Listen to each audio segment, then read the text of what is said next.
आप सभी को मेरा नमस्कार। मैं अमर सिंह आज एक बार फिर एक नए मुद्दे के साथ आप लोगों के सामने प्रस्तुत हुआ हूँ। इसको मुद्दा या विषय दोनों कह सकते हैं। विषय है हेल्थ, स्वास्थ्य या सेहत।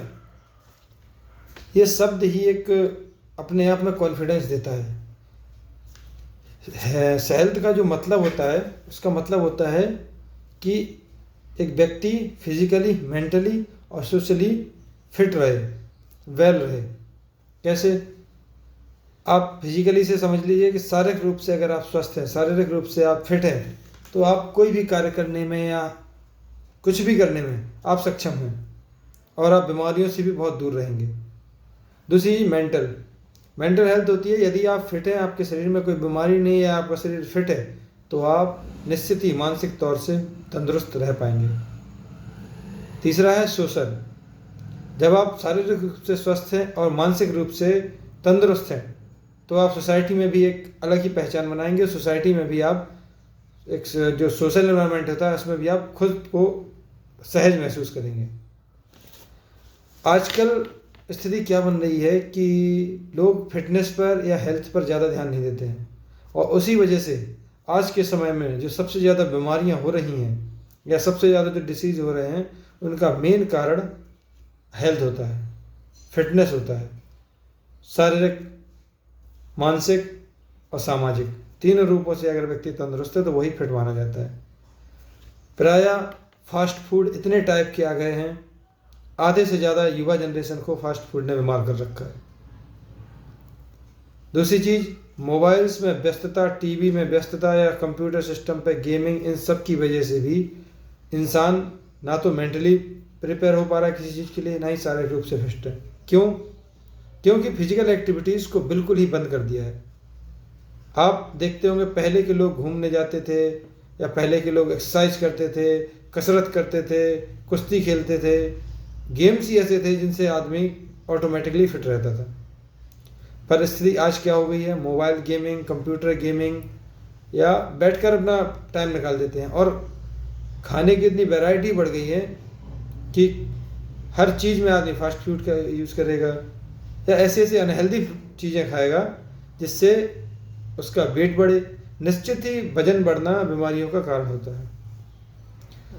मैं बात करूंगा कि यदि आप वजन कम रखते हैं, वजन कम रखने से मतलब ये नहीं होता है कि आप दुबले पतले हों, या वजन ज़्यादा होने से मतलब ये नहीं कि आप बहुत ज़्यादा मोटे हो जाएं। नॉर्मली वेट होता है एक इंसान का जब वो हेल्दी खाना खाएगा, हेल्दी एनवायरनमेंट में रहेगा, मानसिक रूप से फिट रहेगा, तो वो एक अच्छा वेट गेन कर सकता है और नॉर्मली फिट रह सकता है। हम आपको बता दें कि स्वास्थ्य के लिए जो सबसे ज़्यादा मेन कंपोनेंट्स हैं जिनका एक इंसान को प्रतिदिन की दिनचर्या में शामिल करना चाहिए, सबसे पहला water intake, more water intake. आप जितना ज़्यादा पानी पिएंगे आप उतने ज़्यादा स्वस्थ रहेंगे, क्योंकि डिहाइड्रेशन एक कारण होता है बीमारियों को रास्ता देने की या बीमारियों को बुलाने की। इसलिए आप अगर हाइड्रेट रहेंगे तो आपको बीमारियां नहीं होंगी।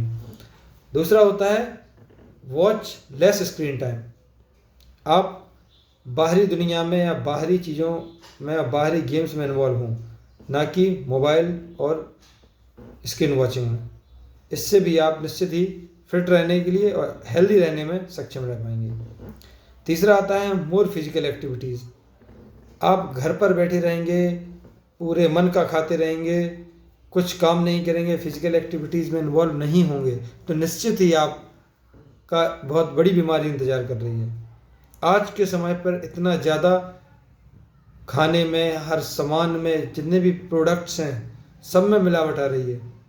सभी में ये जो हम अपनी भाषा में बोलते हैं कि दवाइयाँ, केमिकल्स मिले आ रहे हैं। ये चीज़ें आपकी पर्सनालिटी को टोटली ब्रेक डाउन कर रही हैं, आपकी हेल्थ को ख़राब कर रही हैं। यदि आप इन चीज़ों में लिप्त हैं, आप ये चीज़ें खाते हैं, या नॉर्मली भी आप अगर कोई भी डेली यूज़ की चीज़ लेंगे, तो वो निश्चित ही आपके सेहत पर नकारात्मक प्रभाव डालेगी। तो उससे बचने के लिए आपको फिजिकल एक्टिविटीज़ में इन्वॉल्व होना बहुत ज़रूरी है। जितना आप फिजिकल एक्टिविटीज़ में इन्वॉल्व होंगे उतना आपके लिए बेनिफिट रहेगा।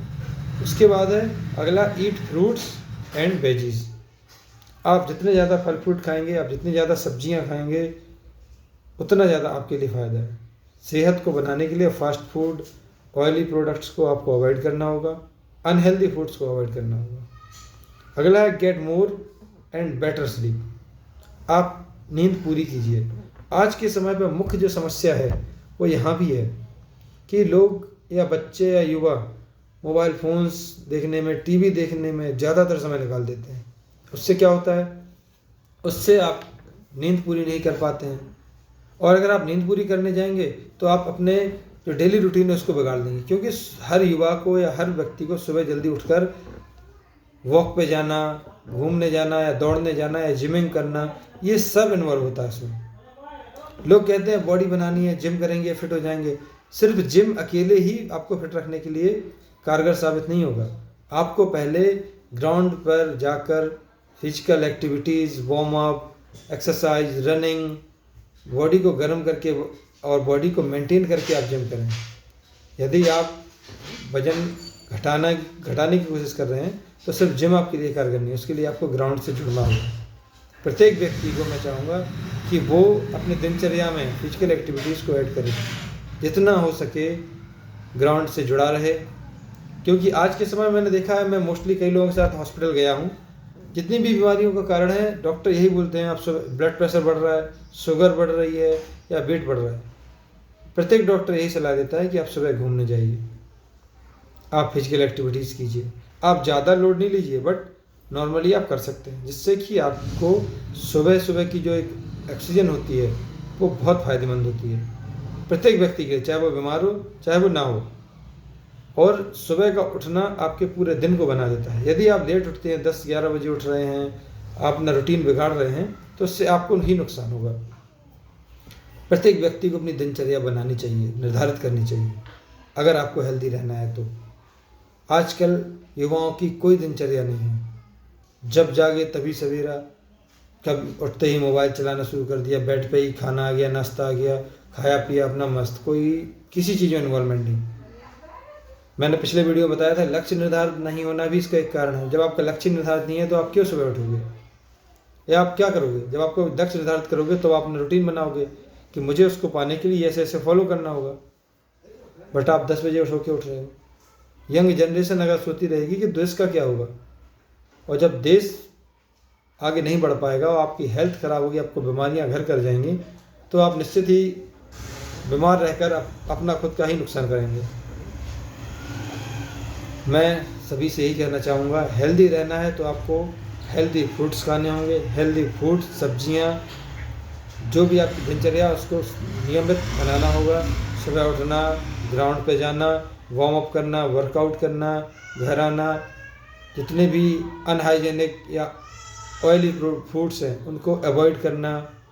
बहुत सी चीज़ें, एक हमारे बुंदेलखंडी में एक कहावत भी है कि किसी ने पूछा कि भैया आप वजन कम करने की कोई एक्सरसाइज बताएंगे?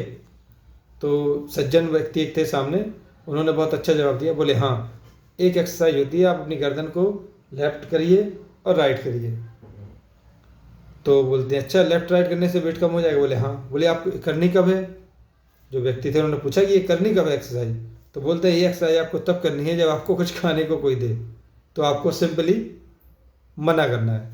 तो ऐसे ही आपको अनहेल्दी फूड्स को मना करना है, ऑयली प्रोडक्ट्स को मना करना है। कोशिश कीजिए सब्जियां खाएं, फल खाएं और नियमित एक्सरसाइज करें। योगा बहुत बड़ी चीज़ है जो अपने पूरे विश्व में फैली हुई है।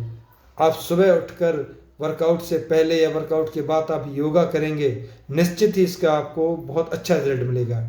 मैं अपनी डेली लाइफ में एक्सरसाइज और योगा को ऐड कर चुका हूँ। यदि मुझे खाना खाना अनिवार्य है, यदि मुझे सोना अनिवार्य है, यदि मुझे कोई भी चीज़ अनिवार्य है, तो मुझे एक्सरसाइज और योगा भी अनिवार्य है। ये हमारे लाइफ का पार्ट होना चाहिए, तभी आप स्वस्थ और खुश रह पाएंगे। आप स्वस्थ रहेंगे, आपका परिवार स्वस्थ रहेगा। आप उनको भी सजेस्ट कर सकते हैं, अपने दोस्तों को सजेस्ट कीजिए, लोगों को मना कीजिए, कम से कम नॉनवेज का यूज़ करें, जितने भी नशे पत्ते हैं इनसे दूर रहें, शराब, गुटखा। आजकल के युवा मुँह में, मैं यहाँ से बाहर रहा हूँ, मैंने अपनी पढ़ाई बाहर से की है, झांसी से, इंदौर से। तो मैं आपको बता दूं कि मैं वहाँ पे बताता था कि मैं बुंदेलखंड के ललितपुर ज़िले से हूँ, तो लोग बिलीव नहीं करते थे। क्यों? एक हास्य का विषय भी है और एक सोचने का विषय भी है। बोलते थे आप गुटखा नहीं खाते हो तो आप बुंदेलखंड की या ललितपुर के नहीं हो सकते हो। तो ये ऐसे लोगों की मानसिकता बन गई है और ये हम प्रूव भी कर रहे हैं। हम लोग भी इसको फैशन बना के रखे हैं कि गुटखा नहीं खाएंगे तो हम बुंदेलखंड के नहीं होंगे। पता चला आप किसी से बात कर रहे हैं, वो आपसे कुछ पूछ रहा है, आप हाँ को हाँ, आप बात ही नहीं कर पा रहे हो, आप बोल ही नहीं पा रहे हो, आप कम बात कर रहे हो। क्यों? आपने गुटखा खा रखा है। गुटखा जरूरी है, बातें करना जरूरी नहीं है। यदि कोई आपका मित्र मिलता है, आप परिवारजनों के साथ बैठे हैं, कहीं पे भी थूक रहे हैं, कहीं पे भी रेस्ट्रिक्टेड जो एरियाज होते हैं वहाँ थूक रहे हैं, जुर्माना देने पड़ता है उससे। तो आपको इन सब चीज़ों को अवॉइड करना होगा, तभी आप एक हेल्दी और अच्छी लाइफस्टाइल जी पाएंगे और लंबे समय तक जिएंगे। यदि आप इन चीज़ों को अवॉइड नहीं करेंगे, लगातार वेट बढ़ाएं, अपना वेट गेन करते रहेंगे, वेट बढ़ जाएगा, बीमारियां घर कर जाएंगी। अनहेल्दी फूड्स खाएंगे, फ्रूट्स नहीं खाएंगे, नियमित व्यायाम नहीं करेंगे, नियमित योगा नहीं करेंगे, तो निश्चित ही आप अपने जीवन को अंधकार की ओर, बीमारियों की ओर, अपने घर परिवार को बर्बादी की ओर ले जाएंगे। मेरा सभी बुंदेलखंड वासियों से विनम्र अनुरोध है, मैं फिजिकल एजुकेशन लाइन से जुड़ा हुआ हूँ, मैं सभी को ये सलाह दूंगा कि सुबह जल्दी उठकर योगा और एक्सरसाइज को अपने लाइफ में या अपने नियमित दिनचर्या में उसको सेट करें, अपना गोल सेट करें। आप यदि सुबह उठकर योगा और एक्सरसाइज करेंगे, आप गोल को पाने में बहुत बहुत कारगर साबित होगा आपको। आप सभी का धन्यवाद। बात अच्छी लगी तो अमल करें, चैनल को सब्सक्राइब करें, लाइक करें। बहुत बहुत धन्यवाद। जय हिंद, जय भारत।